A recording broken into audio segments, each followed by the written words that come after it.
100% AMI, 0. We just got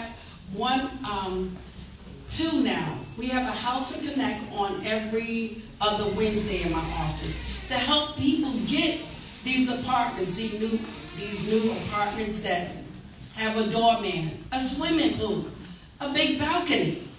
So we help our constituents get in. We have 3 young people making $12,000 a year got into these apartments. Is that good? That's House and Connect. That's at my office. We have 2 free immigration lawyers at my office every Monday. Every Tuesday, we have free housing lawyers in my office. So please come out and utilize these services. And one last thing I have to say, we got to keep an eye on our luggage. And that's what any elected official, when they put money into a project, the constituents have to keep an eye on these departments. I could say I was in office before, and I put in $2.5 million for a comfort station at Lincoln Terrace Park. Guess what? Never built it. Never built it. Never got built. So where did the money go? Yeah. So God just happened to have me. I ran again and I won again. And the first thing I said, where is the comfort station? And guess what? Today I was just on a tour. They doing the comfort station now. Good girl.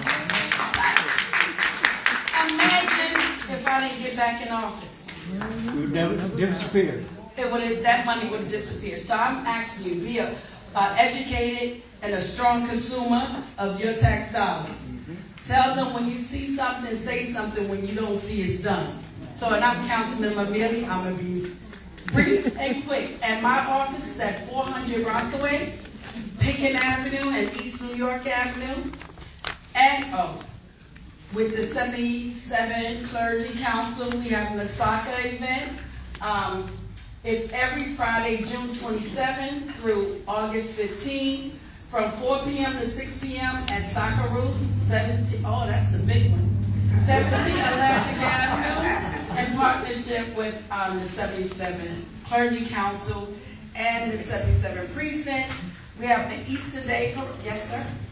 We can always talk about Easter Day Parade. We're not ready just yet. Just let Councilmember finish, please.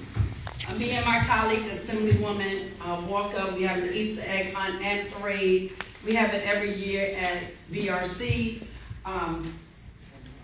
Brownsville Recreation Center, and now I'm open for questions. Go right ahead.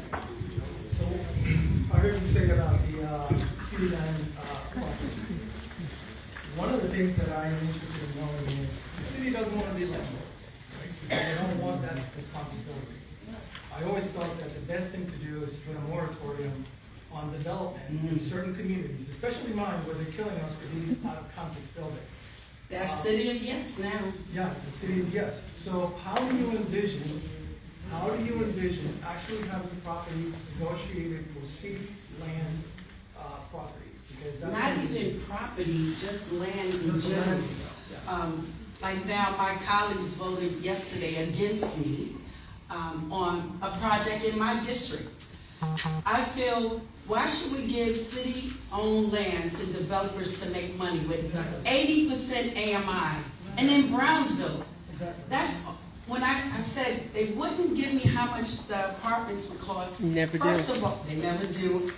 Because at the end, the apartments were so small, and you getting a 2-bedroom apartment for $2,700, and it's almost, you got to jump into the bedroom. But I'm true to this, y'all. And y'all don't know what I go through, that I got to stand up. And if my own colleagues are voting against me, I must be doing something right. Because they with the program, I'm not. Because I know your children need to live here. This is going to be a prime, Bed-Stuy, East New York, East Flatbush, and all these high-rises. Trust me, the price is going to continue going up. And our seniors, and I'm going to sit down now. You gotta get on screen or dream. Do you know what that is? Yes. So pass the word to others. I have people now, they said, oh, my rent is now $1,800. I said, if you got on street, it could be $700. 5 years ago, what you had. Every year it's going to keep going up. These landlords, I'm a landlord. But I keep my rent. I just want decent people in my apartments, and I keep it down low.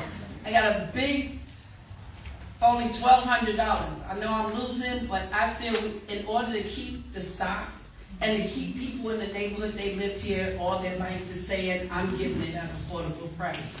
Yes, ma'am. One more? I'm gonna call them. Just like she's the only one to raise their hand. Go right ahead. I just wanted to flag for you and ask your colleagues, now that the federal level education department is being dismantled, a lot of the funds for our special children, especially the disabled, and the children who are considered unable to function without special attention. So there's some way that we can compensate, because it has been said that Oakland doesn't have the federal money. She's trying. Especially the disabled group. If we don't do something, we're all going to experience a lot more mental issues on the streets. That's where it's coming from. And then the other thing I wanted to ask you, and it may not be anything you can do about it, but if you have some recommendations, this issue with Social Security is very, very real. It is really the rich stealing from the poor. And I wonder if any of your colleagues paying attention to exactly what they want to do. That sounds federal. I see. Our working class members. Yes, you gotta keep an eye on your luggage. That's your pocket.